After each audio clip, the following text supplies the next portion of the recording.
ಅನೇಕ ಕಡೆ ಹಿಂದೂ ಯುವತಿಯರ ಮೇಲೆ ಪ್ರೀತಿ ಮೋಸ ಮಾಡ್ಕೊಂಡು ವಂಚಿಸಿ ಮೋಸ ಮಾಡಿದಂತ ಯುವಕರನ್ನು ಮುಸ್ಲಿಂ ಮನೆಗೆ ಸೇರಿಸ್ಕೊಂಡ ಮೇಲೆ ಮಾರಣಾಂತಿಕವಾಗಿ ದಾಳಿಗೆ ತುತ್ತಾಗಿದ್ದಾರೆ.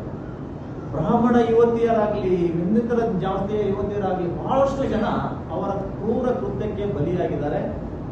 ತೀರಾ ಇತ್ತೀಚೆಗೆ ನೇಹಾ ಹಿರೇಮಠ್ ಅನ್ನುವಂತಹ ಒಂದು ಜ್ವಲಂತ ಉದಾಹರಣೆ ನಮ್ಮ ಎದುರಿಗಿದೆ.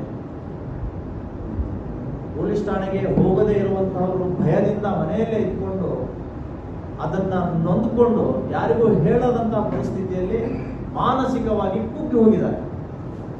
ಅಂತಹ ಯುವತಿಯರ ರಕ್ಷಣೆಗಾಗಿ ನಮ್ಮ ಶ್ರೀರಾಮ ಸೇನೆಯಿಂದ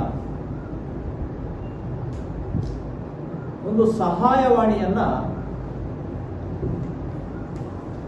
ಇವತ್ತಿನ ದಿನ ಕರ್ನಾಟಕಾದ್ಯಂತ ನಾವು ಬಿಡುಗಡೆ ಮಾಡ್ತಾ ಇದ್ದೀವಿ.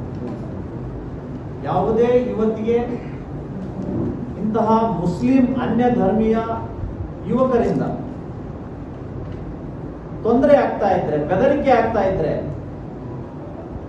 ಪ್ರೀತಿಸು ಅಂತ ಏನಾದರೂ ಹಿಂದೆ ಬಿದ್ದಿದ್ರೆ ಅಂತಹ ಸಮಸ್ಯೆಗಳನ್ನ ನೇರವಾಗಿ ನಮ್ಮ ಸಂಘಟನೆಯೊಂದಿಗೆ ಹಂಚಿಕೊಂಡ್ರೆ ನಾವು ನಿಮ್ಮ ಜೊತೆಗಿದ್ದೀವಿ ಅನ್ನುವಂತಹ ರಕ್ಷಣೆಗೆ ನಿಲ್ತೀವಿ ಅನ್ನುವಂತಹ ಒಂದು ಸಹಾಯವಾಣಿಯನ್ನ ಇವತ್ತು ನಾವು ಕರ್ನಾಟಕಾದ್ಯಂತ ಬಿಡುಗಡೆ ಮಾಡ್ತಾ ಇದ್ದೀವಿ. ಉಲ್ಟಾದ್ರೆ ಸೀದಾ ಹಿಡಿದು ಅಪ್ಪರ ಸ್ವಲ್ಪ ಸಣ್ಣ